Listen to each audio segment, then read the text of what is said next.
Le vamos a dar la bienvenida en nuestra mañana kermesera de verano a Claudia Calderón, que es secretaria de prensa de UTELPA, el gremio docente mayoritario. ¿Cómo te va, Claudia? ¿Qué tal? ¿Cómo Buen están? día. ¿Todo bien? Buen día. Sí, sí. Bueno, me alegro.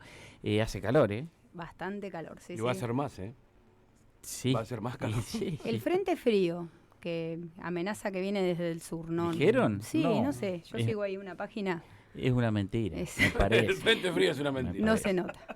Bueno, Claudia, queríamos hablar, el viernes cerramos nuestra semana hablando sobre la situación de las escuelas hogares, por una situación puntual de un nuevo ajuste que ya son recortes que más o menos vienen de manera sistemática en la escuela de Colonia Chapalcó, y se dio un diálogo que fue más allá con Pablo Lonati, que es el director de esa escuela Hogar 125, en el que, como se viene mencionando, no de ahora, sino diría que es un proceso de varios años, la UTELPA tiene un rol, también ha tenido. Lonati fue crítico de su rol en este periodo, y más allá de las declaraciones o las diferencias que pueda hacer, queríamos abordar el tema también tomando en cuenta la mirada que pueda tener UTELPA. Como dijiste en las redes, también que, bueno, hay algo que decir desde el lugar. Lo primero que te preguntamos es ¿qué es lo que hay que decir sobre este tema de UTELPA? Mira, el tema de las escuelas hogares es un tema muy sensible al sindicato, no por la conducción actual ni la conducción del sindicato, que puede ser, los años que lleva la Celeste Violeta, ¿no? A cargo de la conducción. Más allá de eso, hay compañeros y compañeras que han participado en algunas épocas mucho más que en otras, de acuerdo al contexto y de acuerdo, ¿no?, a la problemática. Las escuelas hogares en la provincia de La Pampa son muy importantes y no es un tema que el sindicato alguna vez resignó, y sí es cierto esto que vos decís de el achicamiento, y nunca obviamente hay que perder de vista el contexto. Pero bueno, más allá del análisis que se puede hacer hoy de los cierres o de alguna cuestión específica de alguna escuela, la UTELPA siempre estuvo al frente, incluso ha estado enfrentada al Ministerio de Educación y a la postura del gobierno respecto de algunos cierres en las escuelas, defendiendo los puestos de trabajo. Hoy la garantía que tienen las y los docentes de las escuelas hogares es que si lo que no está en juego y no está en riesgo es el puesto de trabajo. Incluso claro, tenemos compañeros que se han cerrado la escuela y están con ese mismo cargo hasta la edad jubilatoria. Tenemos compañeros que han estado 4 años respetándosele ese derecho. Después, mientras tanto, de todos modos, el proceso de achique de las escuelas y de cierre continúa. Sí, ahí hay varias variables, obviamente, que continúa y que nosotros, incluso yo pero para que hagamos la salvedad, esto incluso fue dicho, más allá de que el docente conserve su cargo, queda la sensación de que no se generan nuevos puestos laborales porque esas escuelas van desapareciendo. Sí, ahí entran en juego, por eso digo, no hay un debate cerrado. La UTELPA no cerró el debate y le da la derecha al gobierno o al ministerio. Es más, eso genera siempre una postura crítica y un enfrentamiento, y hasta, o sea, nosotros, lo que hace el sindicato obviamente es ponerse a disposición de la escuela, de los docentes afectados, y esto que vos decís tiene que ver más allá con que el puesto de trabajo, tiene que ver con la escuela en sí y el rol que cumple en la escuela en las localidades pequeñas, en las localidades más alejadas, o sea, forma parte de la ruralidad. Hay algunas cuestiones que no pueden escapar al análisis, que tiene que ver con el pase el proceso de urbanización, que es a nivel mundial y también en nuestro país y en nuestra provincia, con la expulsión sobre todo de los trabajadores y las trabajadoras rurales en determinadas épocas de nuestro país. Se acrecentó. Y bueno, hoy vemos que a partir de la crisis del contexto hay áreas en las que vuelve a haber familias que trabajan en el campo, seguramente en condiciones precarias, esos trabajadores rurales y trabajadoras, que tienen la necesidad de llevar los chicos a la escuela, y ahí el Estado tiene la obligación de brindar el servicio. Por ejemplo, en el caso de Ojeda, que hoy tiene una matrícula de alrededor de 25, 26 estudiantes, y la verdad que ha significado que la escuela esa, por ejemplo, que es cercana a la localidad donde yo vivo, vuelva a tener la vida y el trabajo que siempre tuvo, ¿no? Eso nunca vamos a estar en contra en el sindicato de que una escuela funcione, obviamente que no. Y puntualmente la normativa que se aplica hace algunos años, que establece que estudiantes que residen en zona urbana no vayan más a la escuela rural, aunque fue una tradición y una costumbre arraigadísima, y eso ha quitado matrícula a los establecimientos. Porque hay gente que vive en la ciudad, que trabaja en el campo y que puede llevar también, o que vive en la ciudad y tiene ganas de llevar a los chicos a la escuela. Incluso por tradición y porque Sí. a las familias les ha quedado más cómodo, porque entienden que es un mejor modo de mejorar la calidad de vida de sus pibes y pibas. Digo, ¿qué opinan de esa normativa? Y la gran pregunta, ¿para qué existe esa normativa? ¿Cuál es el objetivo? Y en realidad vos estás hablando ahí de la 26061, que es la Ley de Protección Integral de los Derechos de los Niños, Niñas y Adolescentes, y hay una réplica de la ley provincial. Incluso yo me puse a revisar la normativa, la UTELPA logra el reglamento de escuelas hogares, que hasta ese momento hacía que el trabajo de las y los docentes en la escuela hogares fuera de 24/7, ¿sí? Laburaban hasta la existencia del reglamento donde se establecen condiciones laborales. Ese reglamento aparece en el año 2015 con la participación de las y los docentes y del gremio acompañando, y tiene una modificación que va en consonancia con la Ley Nacional y la Ley Provincial de Protección de los Niños, Niñas y Adolescentes en el año 2018. Y por ahí es esto lo que un grupo de compañeros y compañeras critican, y la verdad que nosotros creemos que desde el gremio esa discusión no está cerrada. Participamos del Consejo de Niñez, entendemos, creo que todos los ciudadanos pampeanos entendemos la importancia de que no se vulneren los derechos, y nosotros estamos seguros que en las escuelas, en ninguna escuela de la provincia se vulnera un derecho. Incluso recordemos el caso de Lucio, ¿no? Donde se pone en discusión el rol de las docentes, de los docentes que estaban a cargo de ese niño, y digo todo el protocolo que hay alrededor de una vulneración, bueno, en este caso gravísima, y donde el Estado tiene que dar respuesta con todos sus ministerios y con todo su aparato, porque es el que tiene la máxima responsabilidad.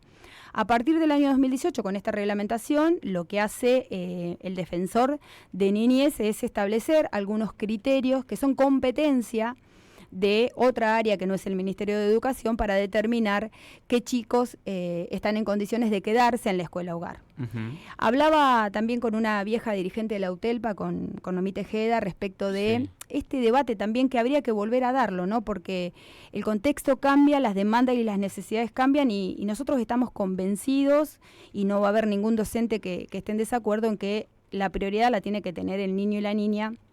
Obvio. Y obviamente su familia, ¿no? Y que la responsabilidad absoluta de que se le garanticen absolutamente todos los derechos la tiene el Estado, en este caso el Estado provincial en nuestro territorio. Noemí me contaba la historia de la Escuela Hogar de Santa Rosa, que en realidad primero se llamaba Hogar Escuela, sí. Porque ahí hay dos cuestiones que entran en juego y que deberíamos ponerla a lo mejor en la mesa de la discusión, es el rol del hogar, ¿no?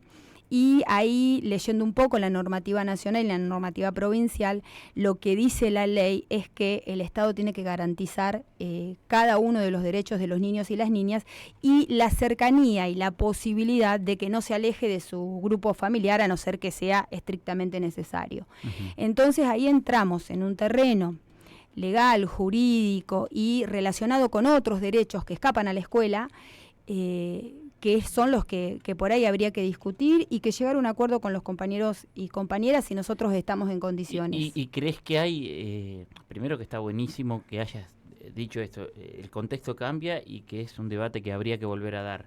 Es una novedad, me parece, en este proceso.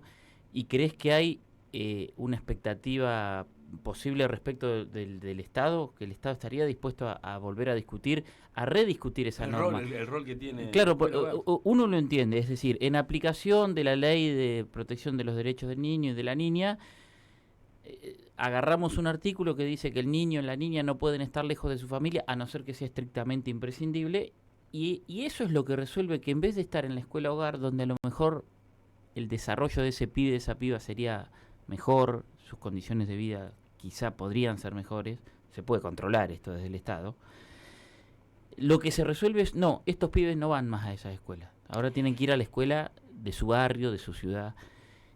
Sí, habría... ¿Vos crees que el Ministerio de Educación aceptaría rediscutir eso, por ejemplo? No sé si solo el Ministerio o la Defensoría de la Niñez y otros órganos. Claro, te vuelvo a repetir, nosotros participamos de ámbitos donde, el Consejo de Niñez, donde se discuten estos temas y donde desde el lado del gremio docente, y ustedes saben perfectamente que es un tema que viene ya hace varios años, que se intensifica con algunos episodios de violencia en las escuelas, donde nosotros salimos a decir, incluso recuerdan ustedes, hemos hecho paro por ese tema debido a episodios o a crecientes hechos donde se pone de manifiesto que los pibes, las pibas y los chicos tienen algunas otras problemáticas que en la escuela no podemos resolver y que terminan siendo la escuela una caja de resonancia. Entonces, estamos en ese mismo debate, digo, habría que pensar en una discusión donde se plantee por ahí las problemáticas específicas de algunas escuelas hogares. No estamos en contra de la matriculación ni que las escuelas vuelvan a tener un sentido, o el sentido que históricamente tuvieron, ¿no? Pero bueno, a veces se hace difícil. Yo creo que el contexto económico, nosotros creemos que el contexto económico hoy hace que aquellas familias que a lo mejor en la ciudad tenían trabajo, podían sostenerse, incluso yo, o sea, uno lo piensa desde el lugar de papá o de mamá, nadie quiere tener, a no ser que haya otro problema ya que escape, ¿no? Digo, a los criterios o a una familia que puede sostener a sus chicos en la casa. No debe haber algo más lindo que poder estar cerca de los hijos y de las hijas. Eso por un lado, y por el otro lado, obviamente, si hay vulneración de derechos, que sabemos que hay, tiene que estar presente. Lo que dice la reglamentación respecto al defensor de niñez es que muchas cuestiones que atraviesan los chicos y las chicas tienen que estar atendidas por la Defensoría y que eso implicaría o no estaría preparado el Estado para llegar de manera fehaciente y permanente a determinados lugares. Volviendo al tema de base, hay acá una discusión pendiente, es con esta aplicación, ¿no? Con lo que sucede en la realidad, ver si está dando resultados positivos o no. Hay que tener en cuenta la voz de las familias. Creo que cuando un chico o una chica, su familia quiere llevarlo a determinada escuela, el docente lo que hace es tratar de inscribirlo de todas formas, ¿no? Por eso digo, no es un debate que esté cerrado, no hemos recibido nunca un no rotundo del Ministerio de Educación. Recuerden ustedes que cuando estaba Maccione al frente del Ministerio fue un momento tenso con algunos cierres donde nosotros logramos sostener los puestos de trabajo.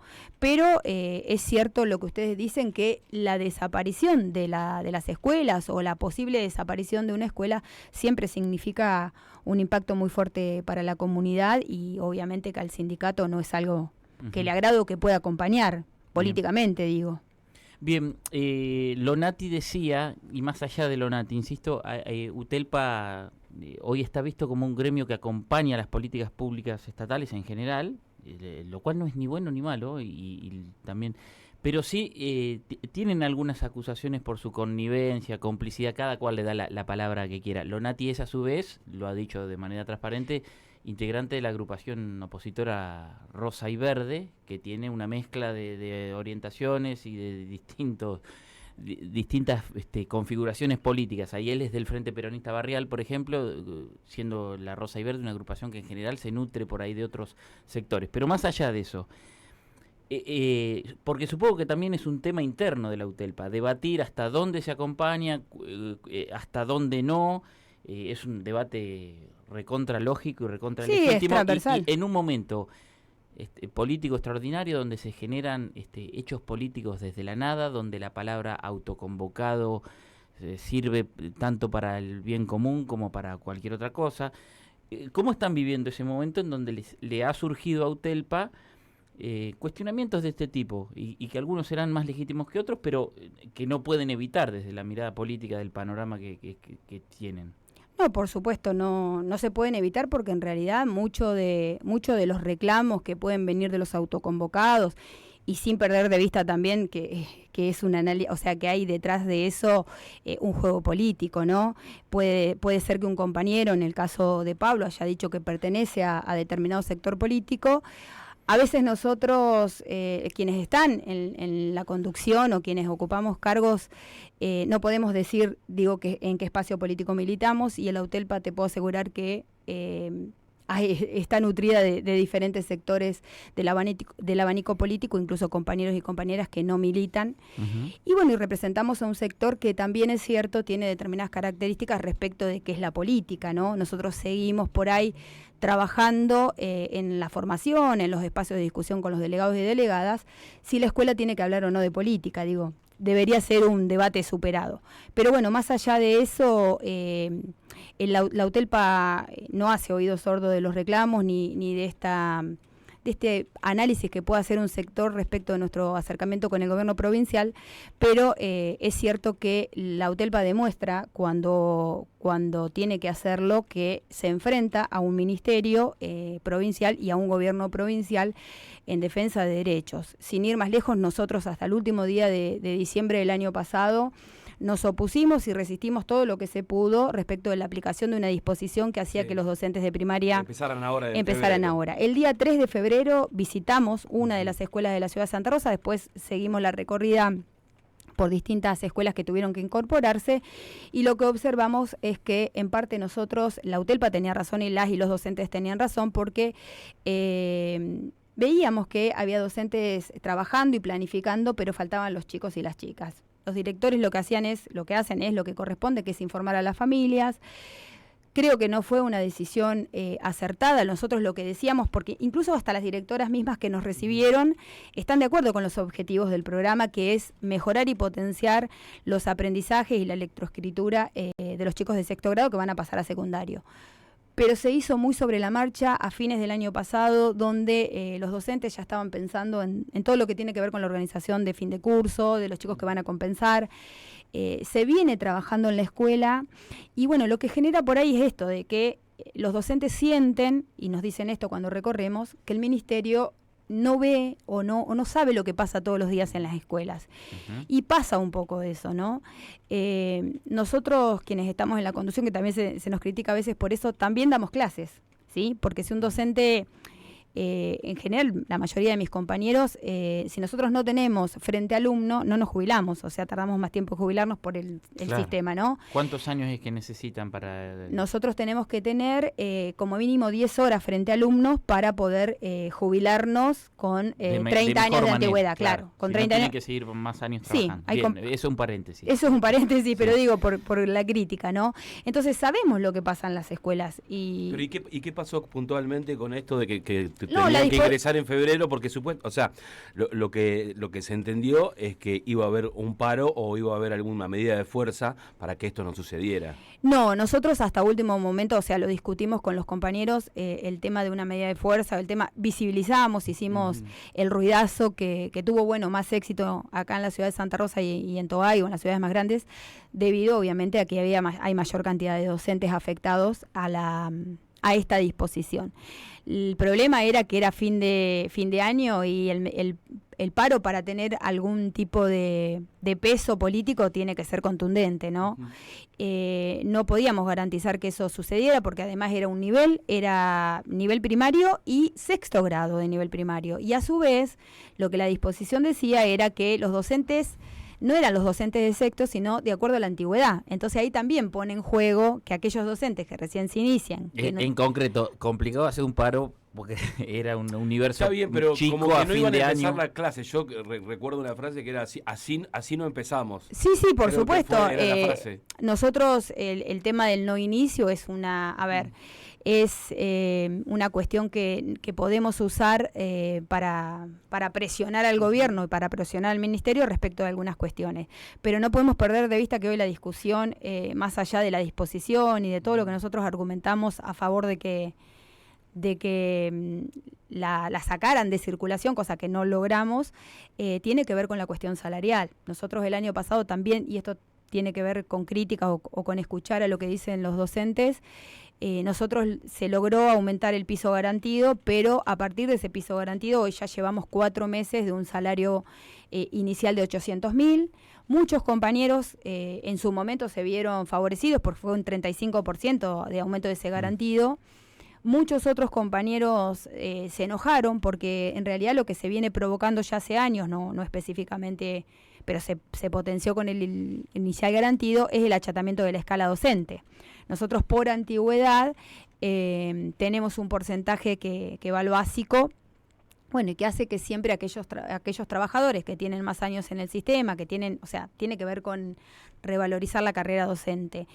Ese es un problema que tenemos muy grave que tiene que ver con el salario, que viene desde fines del año 2023, que lo han sufrido todos los trabajadores y trabajadoras en la Argentina, pero que también pasa en la provincia de La Pampa. Y bueno, el jueves hay una reunión paritaria donde supongo que esto será tema de conversación. Bueno, los temas dependerán, es la reunión inicial, pero ¿cómo se preparan? ¿Qué es lo que van a poner ustedes sobre la mesa? Y nosotros empezamos diciendo que nos han escuchado, creo que es la primera vez en la historia que nos van a adelantar una discusión salarial. Nosotros le llamamos mesa técnica porque venimos pensando desde el año pasado distintas alternativas para poder mejorar esto que se generó a partir del garantido, que afectó a escuelas hogares, a escuelas de jornada completa. Hoy tenemos compañeros y compañeras que trabajan en esa escuela más horas y ganan menos. Entonces eso sí o sí nosotros lo tenemos que poder resolver porque es un punto de conflicto.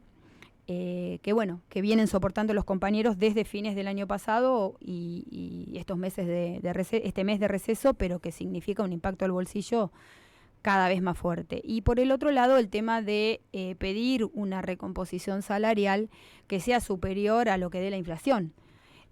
Nosotros estamos pensando, ¿no?, en esos 3 puntos, en poder corregir lo del achatamiento, en corregir lo de jornada completa y hogar, y una mejora salarial para todos los trabajadores y trabajadoras de la educación.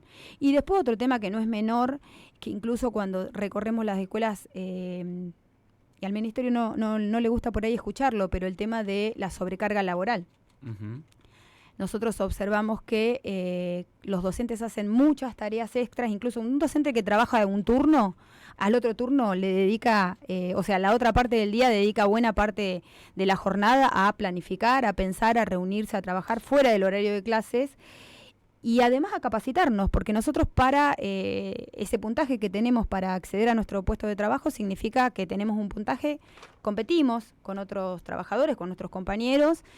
Y bueno, y hoy es muy difícil, uno ve permanentemente las consultas. Ahora hay periodo de designaciones y estamos permanentemente asesorando, ayudando para que los docentes accedan a los puestos de trabajo. ¿Cómo imaginas que podría ser una solución a esa sobrecarga laboral?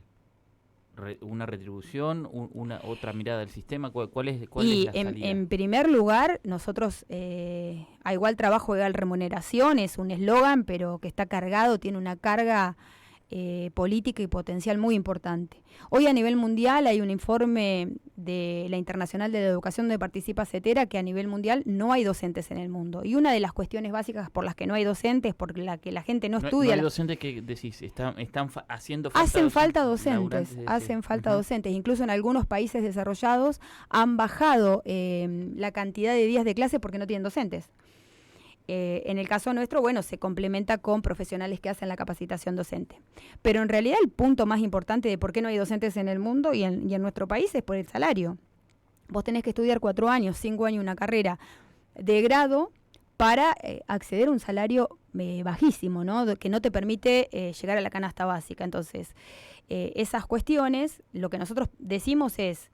igual remuneración al trabajo, el trabajo no reconocido que tiene que ver con todas las tareas que hacemos fuera del horario escolar y si no, que nos saquen tareas. O sea, vos vas a una escuela primaria y las docentes te dicen, bueno, si no logramos a lo mejor en la paritaria todo el salario que necesitamos, por lo menos que nos saquen tarea. Pero bueno... No. ¿Y eso significa también creación de cargos? Por supuesto, todo lo que tiene que ver, por ejemplo, con la atención, el acompañamiento, para que los estudiantes tengan una trayectoria acompañada, porque esto que hablábamos hoy de las escuelas hogares, ¿no?, la necesidad de que los chicos tengan garantizado todo. Para que la escuela pueda estar alerta de algunas otras situaciones, para que pueda profundizar los procesos de enseñanza-aprendizaje, se necesitan docentes. Así que la creación de cargos y el mejoramiento de los salarios son 2 ejes irrenunciables. Y después todo el análisis que nosotros hacemos respecto de las condiciones laborales, ¿no? el año pasado la formación específicamente de la UTELPA tenía que ver con condiciones laborales. Con el avance de la informática, de la inteligencia artificial, de la necesidad siempre del docente de dar respuesta a eso que pasa en el mundo y en el contexto, y que los chicos lo necesitan también, ¿no? Entonces digo, hay como un abanico de tareas que hacemos que están invisibilizadas y por supuesto no tienen consonancia con el salario.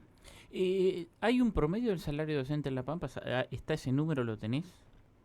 Nosotros hoy el básico está en 800.000, pero un docente, o sea, también hay diferencia. Claro, según la antigüedad, seguramente. Sí, pero también el nivel, por ejemplo, claro. tiene más puntaje en el nomenclador las horas de secundaria y las horas de nivel superior que primaria inicial. Claro, pero por ejemplo, ¿cuánto cobra un docente de primaria de, digamos, 10 años de antigüedad y un docente de secundaria de la misma antigüedad? En el bolsillo, ¿cuál es su sueldo hoy? 10 años de antigüedad. Por decir, si querés cambiarme el ejemplo, cámbiamelo, pero para tener y no una digo, referencia. O sea, hoy un docente que recién se inicia en primaria gana los 800.000 pesos.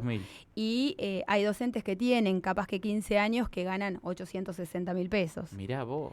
O sea, eso es lo que nos ha venido pasando, que tiene que ver con esto de pensar de qué manera nosotros, hoy en este momento nuestro salario tiene una sola suma que está en gris, o sea que es remunerativa no bonificable. Lo que nosotros, en alguna de las estrategias que fuimos pensando, tiene que ver con pasar esa suma que impacte tanto en la jubilación como en la antigüedad. Entonces ahí vos ya mejorás para aquel que tiene más antigüedad.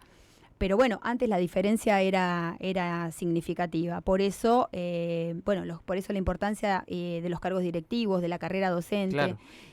Hoy un directivo también no está muy lejos de lo que gana un docente y podemos discutir, ¿no?, las tareas que realiza cada uno, pero digo, hay una fuerte responsabilidad de los directores y las directoras respecto del funcionamiento, de todo lo que tiene que ver con la contabilidad. Recuerden ustedes que nosotros le exigimos al ministerio que saque presión respecto de la contabilidad de las escuelas y de todo lo que hay que hacer para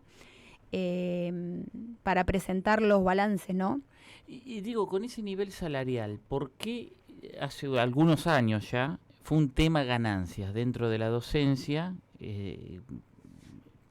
No sé si era una cuestión muy de nicho, muy de un sector docente, no lo sé, pero los docentes o las docentes estaban afectadas seriamente por el impuesto a las ganancias. Esto con esos números que das, hoy quedarían muy lejos, pero quizás haya un sector, los directivos y demás. Sí, pero viste que para tributar ganancias, hay determinadas características, ¿no? No es lo mismo soltero que casado, con hijos, claro, tributan menos. Patagonia también. Sí, en la provincia de La Pampa fue, ustedes recuerden que el año pasado la CETERA, cuando Milei vuelve a...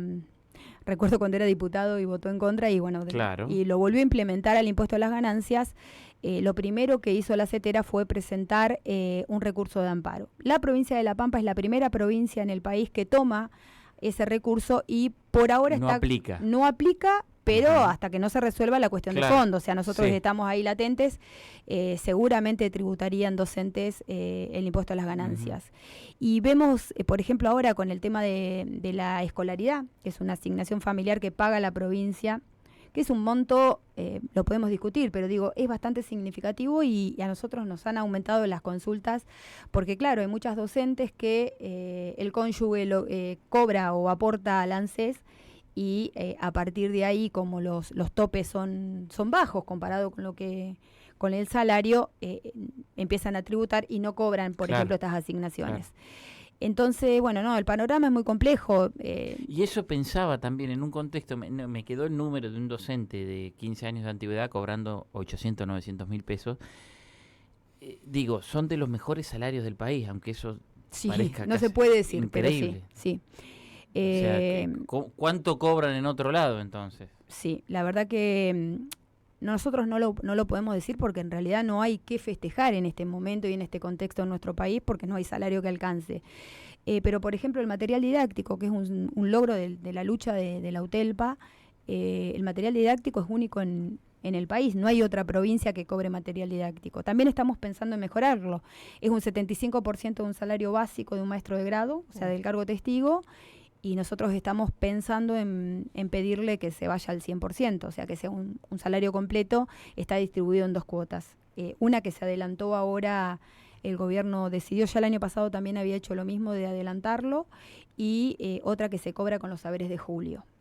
Pero bueno, son sumas que aportan, que en algún momento a veces, no es que el docente no le prestaba atención, pero digo, antes el salario rendía mucho más porque una clara pérdida de poder adquisitivo. Hoy con un salario, alguien pregunta 2 millones y no haces absolutamente nada. Sin embargo, hay otros trabajadores o los jubilados y las jubiladas que no llegan a pasar los 300.000 pesos, no sé hoy cuánto está la jubilación. Entonces digo, la discusión y las cuestiones son muy delicadas porque hoy la gente la está pasando mal y los docentes la están pasando mal. Nosotros vemos que hay docentes que te dicen, bueno, trabajaría en otro rubro, y sí, si uno por ahí compara otros trabajos, que no es por demerecer los trabajos, a nosotros nos implica tener que estudiar, tener que planificar, ir a reuniones. Sí, estar frente a estudiantes. Estar frente a estudiantes. Una responsabilidad. Sí, la responsabilidad y además estar permanentemente formándonos, ¿no? Para dar clases. Y además de eso, digo, nos recriminan, que obviamente tiene que ser así, digo, la calidad educativa. Después habría que discutir qué entiende la gente por calidad educativa, pero digo, por ahí hay un desconocimiento, pero los docentes le ponen el cuerpo y el alma hoy a las escuelas por un salario que no se corresponde con todo lo que hacemos. Claudia Calderón, gracias. Supongo que retoman el programa que UTELPA tiene en Radio Kermés los viernes, con el inicio del ciclo lectivo. A partir del inicio del ciclo lectivo, y ahí quería decir dos cosas que por ahí Juan hablaba del no inicio. Sí. Estamos pendientes de un Congreso Nacional de la CETERA, recuerden que la paritaria desapareció y está vaciada, y algo que no dejamos de reclamar y que incluso lo vamos a volver a plantear, se lo venimos diciendo al Ministerio y específicamente a la Ministra de Educación de la provincia, es el reclamo del incentivo docente en el Consejo Federal de Educación. Ahí también hay otro, ahí hay otro partido respecto de, no solamente del incentivo que forma parte de nuestro salario, que hoy, el año pasado rondaba los 190.000 pesos para alguien que tenía 2 cargos. Hoy no sé en cuánto podría estar, pero digo, hay un vaciamiento, no solamente lo que tiene que ver con el salario nuestro, sino con todos los programas educativos y todo lo que tiene que llegar a cada una de las provincias, pero a nosotros nos importa obviamente la provincia de La Pampa.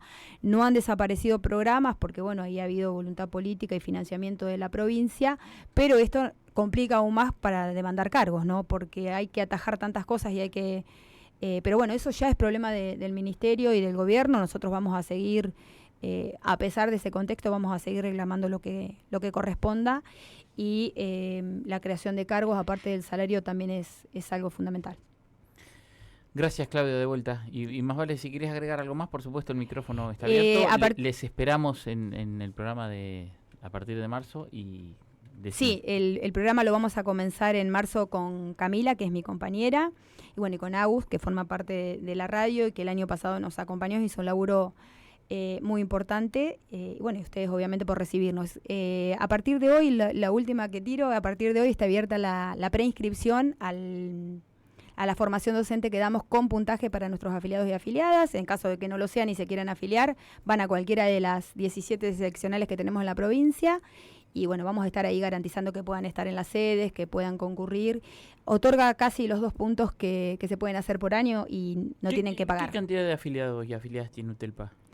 Y nosotros andábamos alrededor de los 6.000 afiliados. Hay que ver ahí cotizantes, no cotizantes, jubilados.